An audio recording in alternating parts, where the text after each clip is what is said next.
Hello, नमस्कार। मैं आपका द कॉमर्स विजन पर स्वागत करता हूं। हम लोग इकोनॉमिक्स पढ़ रहे हैं। इकोनॉमिक्स में जो इकोनॉमिक्स के इंट्रोडक्शन है, लॉ ऑफ डिमांड है, लॉ ऑफ सप्लाई है, ये डिफरेंट टाइप्स के चैप्टर हम लोग पढ़ चुके हैं। आज एक न्यू चैप्टर के साथ हम लोग आए हुए हैं जो कि हम लोग को पढ़ना है। ओके, ये क्या है? Cost analysis. मीन्स कि किस प्रकार से किसी भी गुड्स एंड सर्विसेज में जो प्रोडक्शन हो रही है, जो मैन्युफैक्चरिंग हो रही है, या कोई भी सर्विस प्रोवाइड किया जा रहा है, उसको किस प्रकार से आप कॉस्ट को निर्धारित करते हैं। ये सब चीज़ें भी आवश्यक है, क्योंकि जब तक आप ये ऐसा नहीं करेंगे तो क्या किसी भी गुड्स एंड सर्विस की उसकी जो प्राइस है क्या उसको निर्धारित कर सकते हैं? नहीं कर सकते हैं। जब प्राइस निर्धारित नहीं कर सकते हैं तो डेफिनेटली आपको लॉस भी हो सकता है या कॉस्टली हो सकता है। तो आपको ये सब चीज़ पता रहना चाहिए कि कितना हमारा फिक्स कॉस्ट आ रहा है गुड्स को मैन्युफैक्चरिंग में, कितना मेरा वेरिएबल कॉस्ट आ रहा है, या कोई अनदर अपॉर्चुनिटी को लॉस किए हुए हैं, उस अपॉर्चुनिटी से अपॉर्चुनिटी कॉस्ट कितनी आ रही है। ये डिफरेंट टाइप्स के कॉस्ट होते हैं जिसको हम लोग स्टडी करते हैं, राइट। तो हम लोग को ये देखना है इसमें कि डिफरेंट टाइप से कॉस्ट कितनी होती है, कॉस्ट कितने प्रकार की होती है, कॉस्ट होता क्या है, ये सब चीज़ों को हम लोग स्टडी करेंगे, राइट। तो वीडियो में बने रहिए, बात करते हैं कि कॉस्ट क्या है या टाइप्स क्या है, राइट। आते हैं टॉपिक पे। कॉस्ट क्या है? कॉस्ट मीन्स कि एनी फैक्टर इनपुट्स या एनी नॉन फैक्टर इनपुट्स जो कि यूज किए जा रहे हैं। जैसे मान लीजिए कोई लैंड को यूज किया जा रहा है, कोई बिल्डिंग यूज की जा रही है, कोई लेबर यूज किया जा रहा है, कोई मशीन यूज किया जा रहा है, कोई कैपिटल यूज किया जा रहा है, उसके लिए डिफरेंट टाइप्स के पेमेंट करने पड़ते हैं। जैसे मान लीजिए कि आप कोई लैंड यूज कर रहे हैं तो लैंड यूज करने के लिए उसको आप रेंट देते हैं। ओके, कोई बिल्डिंग यूज करेंगे तो रेंट देंगे। मान लीजिए कैपिटल को यूज कर रहे हैं तो कैपिटल के इंटरेस्ट देंगे। ओके, अगर मान लीजिए कि सेल्फ की कैपिटल है तो आपको प्रॉफिट चाहिए, राइट। यदि लेबर यूज कर रहे हैं तो उसके लिए आपको सैलरी देनी पड़ेगी, वेज देना पड़ेगा। तो ये डिफरेंट टाइप्स के कॉस्ट होते हैं, राइट। तो और मान लीजिए कि नॉन फैक्टर इनपुट्स कौन है? जैसे रॉ मटेरियल है। किसी भी गुड्स या सर्विस को बनाने के लिए आप जानते हैं कि रॉ मटेरियल का होना कंपलसरी है। तो रॉ मटेरियल की यूज कर रहे हैं तो that is non factor inputs है। तो इन सब की कॉस्ट को इंक्लूड करके ही किसी भी गुड्स एंड सर्विस की प्राइस डिटरमाइंड होती है, राइट। अब चलते हैं, देखते हैं इसका डिफिनीशन क्या है। डिफिनीशन में यहाँ पर देखिए, cost of production. Okay, the expenditure incurred by A firm of factor inputs. मैं बताया था फैक्टर इनपुट्स, फैक्टर इनपुट्स की बात अभी होगी। फैक्टर इनपुट्स मीन्स कि जो ऐसे कारक जो कि प्रोडक्शंस में लगे हुए हैं, मीन्स जो कि रिसोर्सेज है, राइट। जैसे क्या क्या है? लैंड है, लेबर है, ओके, कैपिटल है, एक्सपेंडिचर है। Means expenditure means overheads. Means जैसे मान लीजिए कि कोई मैनेजर है तो उसके लिए कोई आप सैलरी दे रहे होंगे जो कि डायरेक्ट रूप से न ऐड हुआ हो, बट एक्सपेंडिचर कुछ कर रहे हो, राइट। मान लीजिए कोई सुविधा ले रहे हैं तो एक्सपेंडिचर कर रहे हैं, डिफरेंट टाइप से इंश्योरेंस किए हुए हैं, इलेक्ट्रिसिटी बिल दे रहे हैं, तो राइट, ये सब चीज़ें क्या एक्सपेंडिचर में आती हैं, राइट। नेक्स्ट क्या है? And non factor inputs. Non factor inputs में क्या है? Raw material. जो मेजर है वो रॉ मटेरियल है। तो पहले तो आप लोग ये समझ लीजिए कि कोई भी कॉस्ट में जो चीज़ें ऐड होती हैं वो लैंड के लिए होती है। तो लैंड के लिए क्या देते हैं? मान लीजिए रेंट देते हैं। ओके, लेबर के लिए क्या देते हैं? वेज या सैलरी देते हैं। ओके, कैपिटल के क्या देते हैं? इंटरेस्ट देते हैं। ओके, जिससे आप कैपिटल लिए होंगे उसको इंटरेस्ट देंगे, राइट। एक्सपेंडिचर के लिए तो कोई दिक्कत ही नहीं, एक्सपेंडिचर तो खुद ही में एक्सपेंडिचर दिख रहा है। नॉन फैक्टर इनपुट्स जो ये सब चीज़ें हैं, इसके अतिरिक्त क्या है? Raw material. यदि कोई गुड्स एंड सर्विसेज आप यूज कर रहे हैं तो इसकी प्राइस आप पेमेंट करेंगे। ओके, कोई भी गुड्स एंड सर्विस बनाएंगे तो उसमें आप जानते हैं कि कुछ रॉ मटेरियल यूज कर रहे होंगे। ओके, जैसे कार बना रहे हैं तो टायर यूज कर रहे हैं, आयरन यूज कर रहे हैं, that is raw material. Okay, तो यहाँ पे ये यूज कर रहे होंगे, right. For the production is called cost of production. तो ये क्या है? कॉस्ट ऑफ प्रोडक्शन है। मीन्स जो ये factor inputs and non factor inputs लगे हुए हैं प्रोडक्शन प्रोसेस में, उनकी कॉस्ट को ही ऐड करके प्रोडक्शन कॉस्ट कही जाती है, राइट। तो यहाँ पर बेसिकली हम लोगों को प्रोडक्शन कॉस्ट देखना है, प्राइसिंग हम लोग बाद में देखेंगे। ओके, बट यहाँ पर क्या है कि जो आप गुड्स एंड सर्विसेज मैन्युफैक्चरिंग कर रहे हैं या सर्विस प्रोवाइड कर रहे हैं उसकी कॉस्ट कितनी आएगी। उसी की बात की जा रही है। तो आप लोग समझ गए कि दो चीज़ों का ध्यान रखना है, factor input, okay, factor inputs and non factor inputs, okay, दोनों को ऐड करके जो वैल्यू आती है वो प्रोडक्शन कॉस्ट बोली जाती है, राइट। अब आते हैं डिफरेंट टाइप्स की कॉस्ट। अब यहाँ पर तो कॉस्ट समझ गए, ओके। अब आते हैं कि डिफरेंट टाइप्स की कॉस्ट कितनी प्रकार की होती हैं, ताकि हम लोग को जब भी क्वेश्चन आए, कोई ऑब्जेक्टिव क्वेश्चन आए, लॉन्ग क्वेश्चन लिखना हो, तो हम लोग कुछ कॉन्सेप्ट क्लियर रहे, राइट। इसलिए हम लोग को एक एक करके कॉस्ट को देखते हैं। इसमें क्या है, एक है first is real cost, means वास्तविक लागत क्या है। वास्तविक लागत को देखते हैं। The real cost of production of a commodity refers to the exertion of labor sacrifice involved in the absence from present consumption by the savers to supply capital and social effects of population congestion and environment distortion।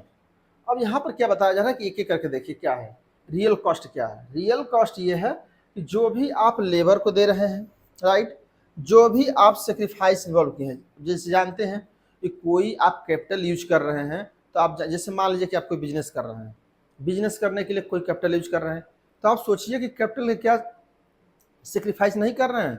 Means ये है कि अगर उस पूंजी को आप चाहते दूसरी जगह भी यूज कर सकते थे, बट आप वैसा नहीं कर रहे हैं। आप क्या कर रहे हैं, उसका आप बिजनेस में यूज कर रहे हैं। तो वहाँ क्या कर रहे हैं कि उस पैसे को जहाँ कहीं पर भी यूज कर सकते थे, आप वहाँ पर यूज नहीं कर रहे हैं। दैट इज सेक्रीफाइस, कि आप उसका त्याग कर रहे हैं, तो उसकी भी कॉस्ट को एड हो सकती है, राइट। फिर ये present consumption by the savers to supply capital, means जो भी आप प्रेजेंट कंजम्पशन करना चाहिए था लेकिन उसको सेव कर रहे हैं कैपिटल को, उस कैपिटल के लिए भी कॉस्ट होनी चाहिए, right. Social effect of population, समाज का जनसंख्या पर क्या प्रभाव है, ये सब चीज़ों का कॉस्ट देखना है, राइट। एंड इन्वायरमेंट डिस्टॉर्शन, आप जानते हैं कि कोई भी गुड्स आप मैन्युफैक्चरिंग कर रहे हैं तो जानते हैं उसमें डिफरेंट टाइप्स के पोल्यूशन हो रहे हैं, ध्वनि प्रदूषण हो रहा है, एयर पोल्यूशन हो रहा है, वाटर पोल्यूशन हो रहा है। तो आप देखते होंगे कि जितनी रिवर हैं, यदि किसी बिग सिटी से क्रॉस कर रही हैं तो सबसे ज़्यादा प्रदूषण हो रहा है, ओके। जैसे आगरा ही ले लीजिए, तो कानपुर ले लीजिए, जो जहाँ से सिटी से निकल रही है नदी, वहाँ पर क्या प्रदूषण ज़्यादा हो रहा है। क्यों हो रहा है? क्योंकि वहाँ पर डिफरेंट टाइप्स की फैक्ट्री हैं, फैक्ट्री से जो भी एक्स्ट्रा चीज़ें निकल रही है, वेस्टेज निकल रहा है, उससे प्रदूषण हो रहा है। तो ये सब चीज़ों को भी ऐड करना चाहिए, that is real cost, right. तो आप लोग समझ गए कि रियल कॉस्ट में क्या क्या ऐड करना है। तो ऐसे समझिए, जो भी लेबर है, ओके, जो भी कैपिटल है, जो भी आप सेक्रीफाइस कर रहे हैं कोई चीज़, उसका यूज करिए। कोई भी पॉपुलेशन है उसकी भी। नेक्स्ट क्या है, पोल्यूशन, ये सब चीज़ों को भी ऐड करना चाहिए। इसीलिए आप देखते होंगे कि जो वर्ल्ड की इकोनॉमी है उसमें एक ग्रीन रिसोर्सेज है, उस रिसोर्सेज को किस प्रकार से यूज कर रहे हैं, ओके, ये भी देखना है। क्योंकि इसमें सस्टेनेबल डेवलपमेंट की बात की जा रही है कि आप कोई भी नेचुरल रिसोर्सेज यूज कर रहे हैं तो इस प्रकार से करिए कि जो आने वाली अगली पीढ़ी है उसको भी पर्याप्त रूप से मिल सके। ये सब चीज़ों को भी ध्यान में रखना पड़ता है। ऐसा नहीं है कि आप अपनी पीढ़ी के लिए डेवलपमेंट कर रहे हैं, कोई भी नेचुरल रिसोर्सेज यूज कर रहे हैं और इतना पोल्यूशन कर रहे हैं या इतना यूज कर रहे हैं कि नेक्स्ट पीढ़ी के लिए न बचे। तो ये सब चीज़ों को भी रियल कॉस्ट में ऐड की जाती है, राइट। चलते हैं नेक्स्ट पॉइंट पे, अपॉर्चुनिटी कॉस्ट। देखिए अपॉर्चुनिटी कॉस्ट क्या है। अपॉर्चुनिटी कॉस्ट को ऐसे समझिए, अपॉर्चुनिटी कॉस्ट मीन्स कि यदि आप मान लीजिए कोई भी रिसोर्सेज है, आप जानते हैं कि रिसोर्सेज की मोर देन वन यूज है। मीन्स आप आप पैसा रखे हों या कोई बुक्स रखे हों या कोई भी चीज़ है, चाहे आपके पास घर है, चाहे आपके पास कोई नेचुरल रिसोर्सेज है, लैंड है, कुछ भी है, कैपिटल है, ये सब चीज़ों को आप एक से ज़्यादा तरह से यूज कर सकते हैं। आप जानते हैं कि एक जब आप यूज कर रहे होते हैं तो दूसरे चीज़ों को त्याग कर रहे होते हैं, जो कि अपॉर्चुनिटी है आपका, आप चाहते तो वो भी कर सकते थे। जैसे मान लीजिए कि आप पढ़ रहे हैं, आपके पिताजी पैसा दे रहे हैं, मान लीजिए 2000 रुपये, 5000 रुपये, तब जानते हैं कि 5000 तो कॉस्ट आपकी जा ही रही है जो आप पढ़ रहे हैं। लेकिन आप ये भी सोचिए कि 5000 यदि घर में होता तो उससे और चीज़ें की जा सकती थी, लेकिन उस अपॉर्चुनिटी को लॉस करते हुए आपको दिया जा रहा है, ओके। तो उसकी वैल्यू एड होनी चाहिए कि नहीं होना चाहिए। आप सोचिए कि अगर आप पढ़ रहे हैं उस पैसे से घर नहीं यूज होता, वो खराब कर रहे हैं आप, और आप चाह रहे हैं कि वेस्ट भी कर रहे हैं, टाइम भी वेस्ट कर रहे हैं, तो इसकी अपॉर्चुनिटी कॉस्ट होती है। मीन्स कि अगर ये ना होता तो और कुछ करते, तो अपॉर्चुनिटी कॉस्ट में ही बात की जा रही है कि आप कौन सी अपॉर्चुनिटी को लॉस कर रहे हैं एक अपॉर्चुनिटी को प्राप्त करने के लिए। तो ये क्यों हो रहा है? क्योंकि रिसोर्सेज कम है और कोई भी रिसोर्सेज का एक से ज़्यादा यूज है। तो आप समझिए कि जैसे मान लीजिए कोई भी रिसोर्सेज, मान लीजिए आपके पास कैपिटल कोई है, ओके, कैपिटल की डिफरेंट टाइप्स यूज हो सकता है, समझ रहे, एजुकेशन के लिए हो सकता है, हेल्थ के लिए हो सकता है, बिजनेस के लिए हो सकता है, मान लीजिए कोई मैन्युफैक्चरिंग के लिए हो सकता है, बिजनेस के लिए हो सकता है, डिफरेंट टाइप्स के। अगर आप ये सोचिए मान लीजिए बिजनेस के लिए आप यूज कर रहे हैं कि हम इस कैपिटल का यूज बिजनेस में करेंगे, तो इसकी कॉस्ट भी तो होनी चाहिए ना कि हम तीनों चारों जो अपॉर्चुनिटी है उसको हटा करके हम बिजनेस कर रहे हैं। तो इसी अपॉर्चुनिटी कॉस्ट की बात की जा रही है, राइट। तो अब देखते हैं अपॉर्चुनिटी कॉस्ट क्या है। Opportunity cost the potential benefits that an individuals, investors or business misses out on when choosing one alternative over another. तो मैं बताया कि जो भी अल्टरनेटिव्स हैं उस अल्टरनेटिव में से एक को चूज कर लेता है, तो जो और की कास्ट है that is opportunity cost. Okay, तो अपॉर्चुनिटी की डेफिनेशन समझ गए। तो अपॉर्चुनिटी कॉस्ट में और चीजों को जो आप छोड़ रहे हैं उसी को अपॉर्चुनिटी कॉस्ट बोला जाता है, राइट। नेक्स्ट है मनी कॉस्ट, मौद्रिक लागत। मौद्रिक लागत क्या है? जो भी आप पेमेंट करेंगे। Money cost is the monetary expenditure on inputs of various kinds, raw material, labour, etc.. Mean जो भी आप पेमेंट कर रहे हैं, सीधी सी बात है, समझिए जो भी आप पेमेंट कर रहे हैं, राइट, मॉनेटरी में, दैट इज मनी कॉस्ट। तो समझ गए। पहला हम लोग रियल कॉस्ट पढ़े, सेकेंड पे अपॉर्चुनिटी कॉस्ट पढ़े जिसको अल्टरनेटिव कॉस्ट भी बोला जाता है, right, and third is money cost. I think are you understand. चलते हैं नेक्स्ट पॉइंट पे। नेक्स्ट है explicit cost.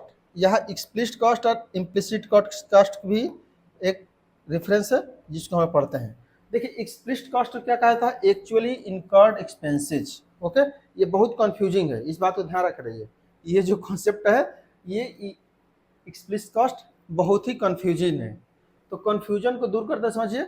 Explicit cost means कि ऐसी कोई कॉस्ट जो कि बिजनेसमैन या कोई भी जो मैन्युफैक्चरिंग का मालिक है, मैन्युफैक्चरिंग कर रहा है, जो दूसरे को पेमेंट कर रहा है, that is explicit cost. Okay, तो सिंपल सी बात क्या है? जो भी आप पेमेंट कर रहे हैं, ओके, यहाँ पर ध्यान रखना है, मॉनेटरी फॉर्म में। ओके, मॉनेटरी फॉर्म में जो भी पेमेंट कर रहे हैं दैट इज एक्सप्लिसिट कॉस्ट, जिसको कहा है एक्चुअल इनकर्ड एक्सपेंसेज। मीन जो रियल में पैसे आप दे रहे हैं दैट इज एक्सप्लिसिट कॉस्ट। इसको देख लेते हैं डिफिनेशन के द्वारा। Explicit cost are direct contracted monetary payment incurred through market transaction. Means market से कोई भी वस्तु ले रहे हैं, जैसे मान लीजिए मार्केट से लेबर ले रहे हैं, मार्केट से कैपिटल ले रहे हैं, मार्केट से मटेरियल ले रहे हैं, all types are a explicit cost. क्योंकि जब आप इसको मार्केट से लेंगे तो निश्चित रूप से इसको आपको पेमेंट करना पड़ेगा, और इसी पेमेंट की बात की जा रही है। ओके, तो एक्सप्लिसिट कॉस्ट समझ गए। अब चलते हैं इम्प्लिसिट कॉस्ट। इम्प्लिसिट कॉस्ट क्या है? यदि ओनर की खुद की कोई चीज़ है, जैसे मान लीजिए आप कोई बिजनेस कर रहे हैं, कोई स्कूल चला रहे हैं, कोई आप कैपिटल से कोई यूज कर रहे हैं, तो हो सकता है कि बिजनेसमैन का खुद का हो, तो वो तो खुद का पैसा तो यूज नहीं करेगा। जैसे मान लीजिए उसके पास बिल्डिंग पहले से ही था और बिजनेस कर रहा है, एक रूम था पहले से ही, उसी में बिजनेस कर रहा है, तो उसकी कॉस्ट तो देना नहीं है किसी को, क्योंकि इसमें तो पेमेंट की बात की जा रही है ना, और वो तो पेमेंट कर नहीं रहा है बिकॉज वो उसकी कॉस्ट है सेल्फ की। तो यहाँ पर इम्प्लिसिट कॉस्ट में डीम्ड एक्सपेंसेस मान लिया जाता है। जिससे अब उस घर की कौन बताएगा, हो सकता है 1,000 रुपये के रेंट देना पड़ता है, 2,000 का देना पड़ता है, 3,000 का देना पड़ता है, तो इसीलिए इसको डीम्ड एक्सपेंसेस माना जाता है कि वो एक्सपेंसेस हो नहीं रहे हैं एक्चुअल में, बट उसको मार रहे हैं कि अगर किसी दूसरे का घर होता है और उसमें हम बिजनेस करते तो क्या नहीं देना पड़ता, पेमेंट, रेंट देना पड़ता ना, लेकिन इसीलिए उसको डीम्ड एक्सपेंसेस माना जा रहा है, राइट। अब देखते हैं डिफिनेशन क्या है। Implicit cost are the opportunity cost of the use of factors which a firm does not buy और hire but already owns. Means ऐसी इम्प्लिसिट कॉस्ट मीन्स कि ऐसी फैक्टर इनपुट्स जो कि ओन करता है बिजनेसमैन, किसी को पेमेंट करके नहीं, जो उसकी सेल्फ की है।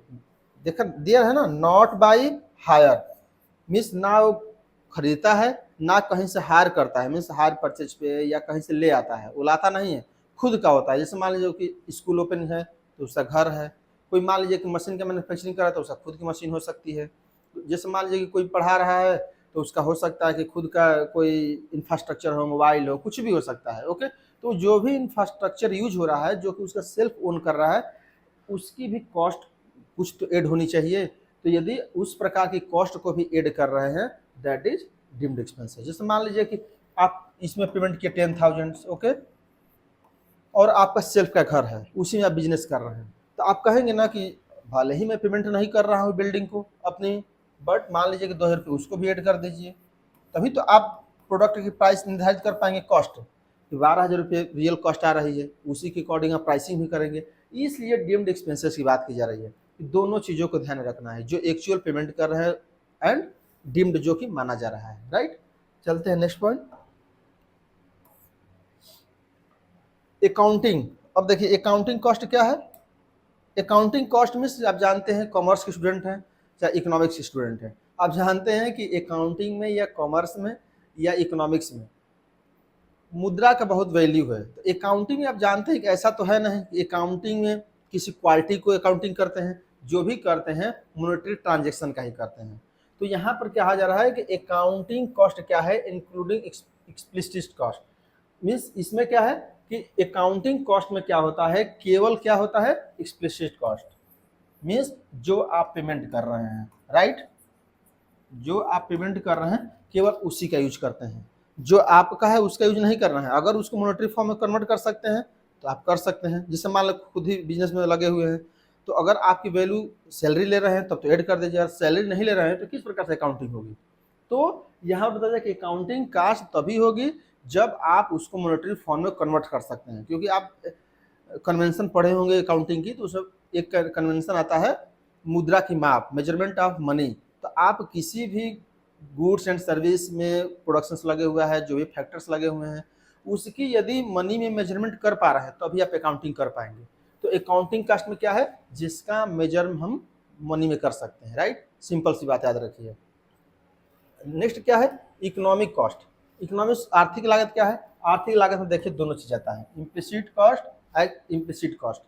तो यहाँ पर याद रखिएगा, क्या याद रखना है, accounting cost only included explicit cost means accounting में केवल हम उसी का यूज करेंगे जो कि पेमेंट कर रहे हैं। राइट, और उसका बेस्ट एग्जांपल ऐसे याद रखिए, जैसे मान लीजिए कि आप बिजनेस स्वयं कर रहे हैं, आप अपने को सैलरी तो दे नहीं रहे होंगे, तो आप अपने लिए कितना पैसा रखेंगे। अगर रख देंगे तब तो अकाउंटिंग हो जाएगा, एक्सप्लिसिट कॉस्ट हो जाएगा। अगर नहीं रख रहे हैं तो ये बहुत कठिन काम है। ओके, कि आप अपने बिजनेस के, जैसे मान लें कोई किसान है, किसान स्वयं 365 दिन लगा रहता है वर्क में, अब उसकी कॉस्ट को कितना ऐड किया जाए, कोई बता सकता है, नहीं बता सकता है। कि वो 24 आवर्स काम कर रहा है, कि 8 आवर्स काम कर रहा है, कि 12 आवर्स कर रहा है, क्योंकि उसका वो काम है, बिजनेसमैन है, वो कभी भी काम कर सकता है। हो सकता है रात में भी कुछ अनलोडिंग चल रहा हो, दिन में भी अपना वर्क कर रहा हो, सब कुछ कर रहा हो, तो उसकी कॉस्ट को इतना मेजर करना आसान नहीं है। तो यहाँ पर ही बताया जा रहा है कि जिसका आप मेजर करके अकाउंटिंग कर रहे हैं वो एक्सप्लिसिट कॉस्ट है और अकाउंटिंग कॉस्ट के अंतर्गत आता है। और इकोनॉमिक्स कॉस्ट के अंतर्गत कौन कौन सी आती है, एक्सप्लिसिट कॉस्ट और इम्प्लिसिट कॉस्ट में दोनों ले सकते हैं। राइट, तो यहाँ तक वीडियो को समाप्त करते हैं, क्योंकि लॉन्ग वीडियो हो जाती है तो अच्छा रहता नहीं है, जानते ही हैं। तो इसलिए हम चाहते हैं कि छोटा वीडियो बनाया जाए और उसमें बेहतर आप लोग देखें भी, थोड़ा सा आपका भी इंटरेस्ट बना रहे। तो इसलिए आप लोग इस वीडियो को देखिए और कोई भी डाउट हो या हमारे अप्रिसिएशन के लिए कम से कम कमेंट कर दिया करिए। ओके, शेयर करना हो तो शेयर कर दीजिए किसी को, जो आपके स्टूडेंट हो या कोई आपका फ्रेंड हो, उसको आप शेयर कर दीजिए ताकि उसको भी कुछ लाभ हो। ओके, तो क्योंकि इसी की पॉइंट ऑफ व्यू से मैं बना भी रहा हूँ वीडियो, ऐसा कोई दिक्कत नहीं है, क्योंकि मैं खुद पढ़ा रहा हूँ तो ऐसा तो कुछ है नहीं। लेकिन मैं चाह रहा हूँ कि ऐसे स्टूडेंट जो कि क्लास नहीं ले पा रहे हैं, या मान लीजिए कि गए क्लास में, हो सकता है कि उसमें एब्सेंट हो गए तो क्लास नहीं ले पाए, तो कम से कम उनको कॉन्सेप्ट क्लियर रहे। इसलिए मैं इस सब चीज़ों को पढ़ा रहा हूँ ताकि कॉन्सेप्ट थोड़ा सा क्लियर रहे, लोग जागरूक रहे, थोड़ा सा और पढ़ें, थोड़ा सा नॉलेज रहे। ओके, क्योंकि जानते हैं कि नॉलेज देने से ज़्यादा बढ़ता है, इसलिए नॉलेज को डिस्ट्रीब्यूट करते रहिए। तो आपकी भी रिस्पॉन्सिबिलिटी है कि आप भी इस वीडियो को ज़्यादा शेयर करिए। Okay, right. तो यहाँ पे वीडियो को समाप्त करते हैं। Thank you for watching.